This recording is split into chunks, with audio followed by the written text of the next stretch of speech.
Capítulo 4. El año siguiente a la muerte del señor Carpenter transcurrió sereno para Emily.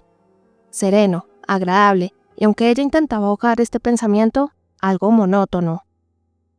No estaba Ilse, no estaba Teddy y no estaba el señor Carpenter. Perry sí, pero solo de vez en cuando. Claro que en el verano tenía Dean. Ninguna muchacha podía sentirse demasiado sola con Dean Priest de amigo. Habían sido muy amigos desde aquel día, tantísimo tiempo atrás, en que ella se cayó por el borde rocoso en la bahía de Malvern y Dean la rescató. No importaba en lo más mínimo que él cojeara un poco y tuviera un hombro más alto que el otro, o que el brillo soñador de sus ojos a veces le diera a su cara un aspecto extraño. En general, no había nadie en el mundo entero que a ella le gustara tanto como Dean. Cuando pensaba en esto, Emily siempre ponía en cursiva el gustar. Había algunas cosas que el señor Carpenter no sabía. A la tía Elizabeth, Dean nunca le había caído del todo bien. Pero es que la tía Elizabeth no quería a ninguno de los Priest. Entre los Murray y los Priest parecía haber una incompatibilidad temperamental insalvable, a pesar de los esporádicos matrimonios entre los dos clanes. Caramba con los Priest, solía decir la tía Elizabeth desdeñosa, relegando a todo el clan, del primero al último, al limbo con un ademán de su mano típicamente Murray, delgada y nada bonita. Caramba con los Priest. Los Murray son Murray, y los Priest son Priest, y nunca deberían juntarse, dijo una vez Emily, en una traviesa y desvergonzada altanería de la cita de Clipping, cuando Dean le preguntó, simulando desesperación, por qué sus tías no lo querían. Tu vieja tía abuela Nancy, de Priest Pond, me detesta, dijo, con la sonrisita caprichosa que a veces le daba un gracioso aire de gnomo. Y las señoras Laura y Elizabeth me tratan con esa cortesía gélida que los Murray reservan para sus más amados enemigos. Ay, creo saber por qué. Emily se ruborizó. Ella también comenzaba a tener una desagradable sospecha de por qué las tías Elizabeth y Laura mostraban con Dean una cortesía más fría que antes. No quería pensarlo, arrojaba la sospecha lejos con rabia y le cerraba las puertas del pensamiento cada vez que ésta se entrometía. Pero el pensamiento gimoteaba ante su puerta y se negaba a ser desterrado. Dean, como todas las demás cosas y todas las demás personas, parecía haber cambiado de la noche a la mañana. ¿Y qué implicaba? ¿Qué sugería el cambio? Emily se negaba a responder aquella pregunta. La única respuesta era demasiado absurda y desagradable. ¿Dean Priest estaba dejando de ser amigo para convertirse en enamorado? ¡Qué desagradable tontería! Porque ella no lo quería de enamorado, y sí lo quería locamente de amigo. No podía perder su amistad. Era demasiado querida, demasiado deliciosa, estimulante y maravillosa. ¿Por qué pasaban esas cosas diabólicas?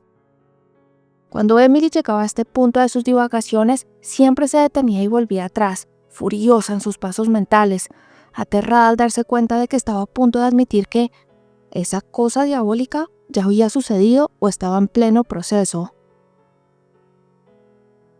En cierto sentido, para ella fue casi un alivio, cuando una noche de noviembre, Dean le dijo como de pasada: supongo que pronto tendré que pensar en mi migración anual. ¿A dónde te vas este año?, preguntó Emily. A Japón. No he estado nunca. Ahora no tengo ganas especiales de ir, pero ¿para qué voy a quedarme? ¿Tú querrías charlar conmigo en la sala de estar todo el invierno, en presencia de tus tías? No, respondió Emily entre una risa y un estremecimiento. Recordó una feísima noche de otoño en que llovía torrencialmente y soplaba un fuerte viento. No pudieron pasear por el jardín y tuvieron que sentarse en la habitación donde la tía Elizabeth tejía y la tía Laura hacía crochet junto a la mesa. Había sido espantoso. Pero, ¿por qué? ¿Por qué no podían hablar con la misma libertad, ligereza e intimidad con que hablaban en el jardín? La respuesta a esto al menos no tenía nada que ver con el sexo. ¿Era porque hablaban de tantas cosas que la tía Elizabeth no entendía y por consiguiente no aprobaba? Tal vez, pero fuese cual fuese la causa, habría sido lo mismo que Dean estuviera al otro lado del universo al efecto de mantener una conversación real.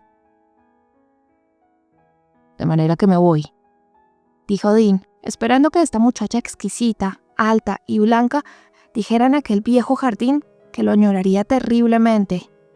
Lo había dicho en todos y cada uno de los fugaces otoños de muchos años, pero esta vez no lo dijo. Se dio cuenta de que no se atrevía. Otra vez, ¿por qué? Dean la miraba con ojos que podían ser tiernos, tristes o apasionados, según él deseara, y que ahora parecían una mezcla de las tres expresiones. Debía oírla decir que lo añoraría. Su verdadero motivo para irse aquel invierno era que ella se diera cuenta de cuánto lo añoraba, que ella sintiera que no pudiera vivir sin él. ¿Me echarás de menos, Emily? Por supuesto, respondió Emily con ligereza, con demasiada ligereza. Otros años había sido muy franca y seria sobre aquel particular. Dean no lamentaba del todo el cambio, sin embargo, no pudo adivinar la actitud mental que yacía detrás. Seguramente ella había cambiado porque sentía algo, sospechaba algo, de lo que él había luchado años por ocultar y ahogar como una completa locura. ¿Y entonces? ¿Era esta nueva ligereza un indicio de que ella no quería darle demasiada importancia a admitir que lo echaría de menos? ¿O era solo la defensa instintiva de una mujer contra algo que implica o evoca demasiado? Va a ser terrible este invierno aquí sin ti, sin Ted y sin Ilse, que no quiero ni pensarlo, prosiguió Emily. El invierno pasado fue malo, y este va a ser peor, lo sé. Pero tengo mi trabajo. Ah, sí, claro, tu trabajo, asintió Dean con una inflexión tolerante y algo divertida en la voz, que últimamente siempre aparecía cuando hablaba de su trabajo, como si le pareciera divertidísimo que ella llamara trabajo a su manía de llenar cuadernos. Bueno, había que seguirle la corriente a aquella niña encantadora. En palabras no lo habría dicho con más claridad. Su significado golpeó el alma sensible de Emily como un latigazo, y de un solo golpe todo su trabajo y sus ambiciones se volvieron, momentáneamente al menos, tan infantiles y sin importancia como Dean los consideraba. Ella no podía defender sus convicciones ante él. Él tenía que saber. Era tan inteligente, tan educado. Él tenía que saber. Eso era lo angustioso. Ella no podía hacer caso omiso de su opinión.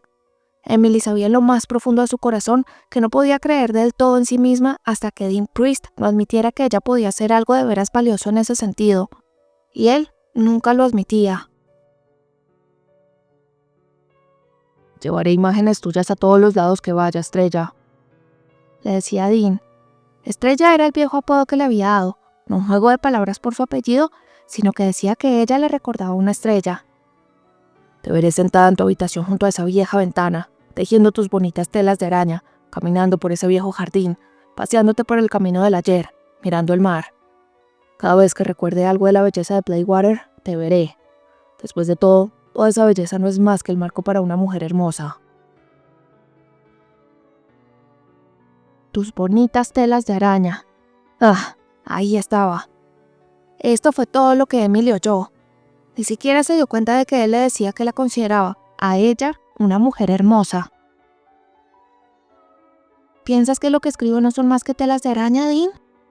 Preguntó sofocada. Dean pareció convincentemente sorprendido. Estrella, ¿qué otra cosa es? ¿Tú qué piensas que es? Yo me alegro de que te diviertas escribiendo. Es espléndido tener un pasatiempo así. Y si puedes ganar algunas monedas con él, pues bienvenidas también en el mundo en que vivimos. Pero no me gustaría que soñaras con ser una Bronte o una Austen, y que cuando despertaras te dieras cuenta de que habías desperdiciado tu juventud en un sueño. No me creo una Bronte ni una Austen, replicó Emily. Pero hace tiempo no pensabas lo mismo, Dean. Antes pensaba que algún día yo sería capaz de hacer algo.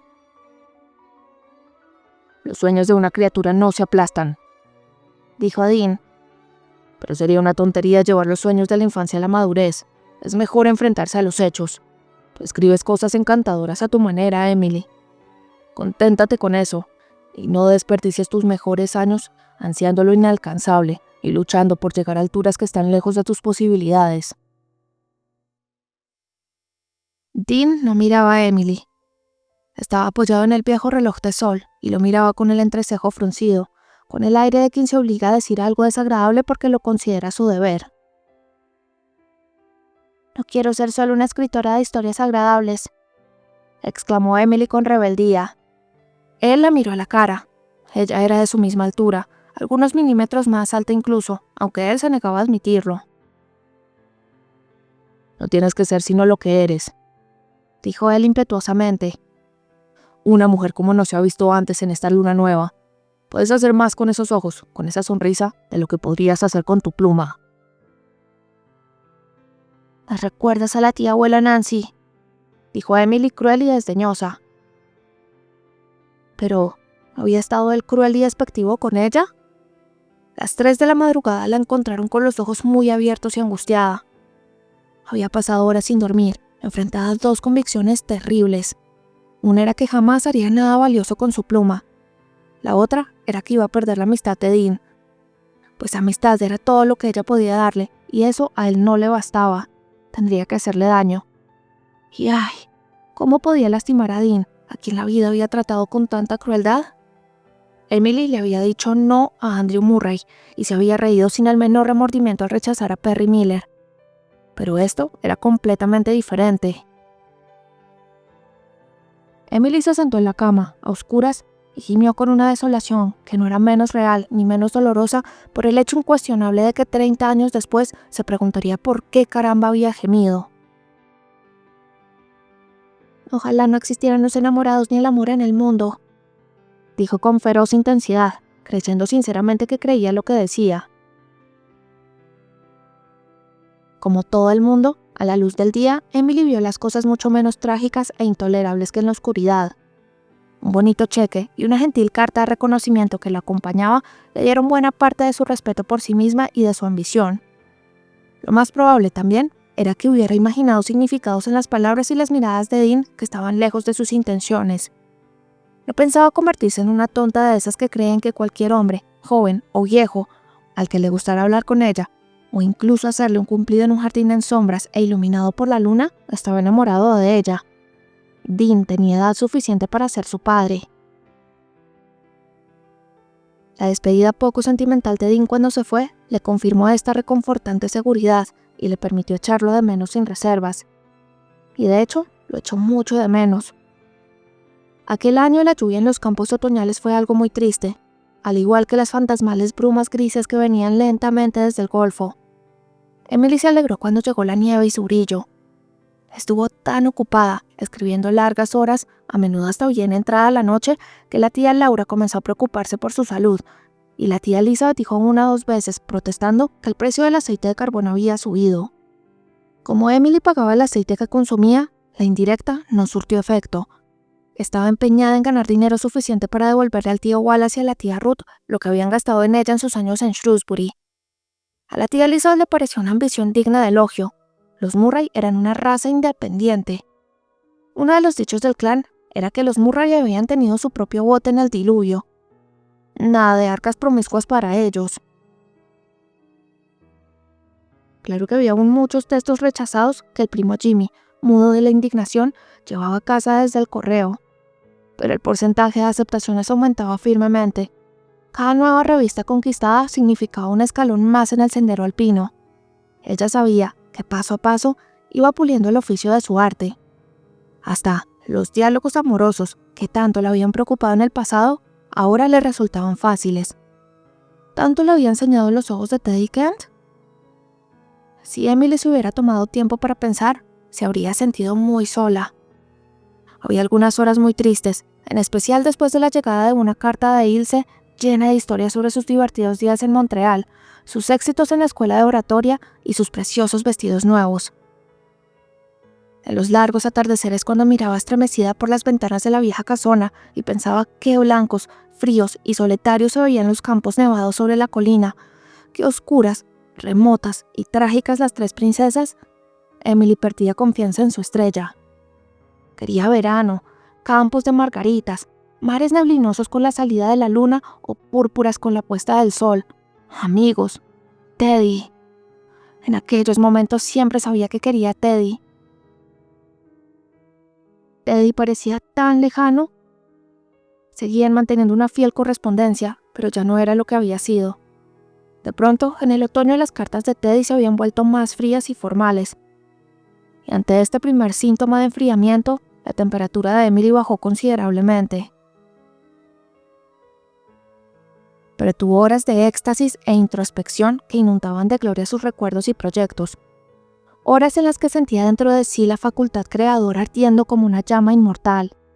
Momentos escasos y sublimes en los cuales se sentía como una diosa, totalmente feliz y satisfecha. Y siempre tenía su mundo de ensueño en el que podía escapar de la monotonía y la soledad y saborear una felicidad dulce y extraña que no empañaba ninguna nube ni ninguna sombra. A veces volvía a su infancia y vivía deliciosas aventuras que le habría avergonzado admitir en su mundo de adulta. Le gustaba mucho merodear sola, en especial en el atardecer o en las noches de luna, sola con las estrellas y los árboles, compañeros muy escasos. No puedo quedarme tranquila adentro cuando hay luna, tengo que estar al aire libre, dijo a la tía Elizabeth, a la que los merodeos no le parecían bien. La tía Elizabeth nunca perdía la inquietante obsesión de que la madre de Emily se había fugado para casarse. Y de todas maneras, merodear era un hábito extraño. Ninguna de las otras chicas de Playwater lo hacía. Hubo caminatas por las colinas a la media luz del atardecer, cuando las estrellas se levantaban, una después de la otra, formando las grandes constelaciones de mito y leyenda. Hubo noches frías con una salida de la luna que casi hacía daño de tan hermosa.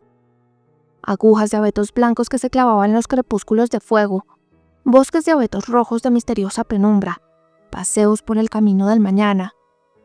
No el camino del mañana de junio, con aroma a capullos y tiernos vegetales jóvenes. Tampoco el camino del mañana de octubre, espléndido con sus rojos y dorados, sino el camino del mañana de un sereno atardecer nevado de invierno, un lugar blanco, misterioso, silencioso, lleno de hechizos. A Emily le gustaba más que cualquiera de los otros lugares. La felicidad espiritual de aquella soledad atestada de sueños nunca empalagaba, su remoto encanto nunca saciaba. Si al menos tuviera un amigo con quien hablar. Una noche se despertó y se sorprendió llorando, con una luna tardía que brillaba, azul y fría a través de los cristales escarchados de la ventana. Había soñado que Teddy le silbaba desde el bosque de John el Altivo, el antiguo silbido tan querido de los días de la infancia. Y ella había salido corriendo, atravesando el jardín hasta el bosque. Pero no pudo encontrar a Teddy. Emily Bierstadt, que no vuelva a sorprenderte llorando por un sueño, exclamó con pasión.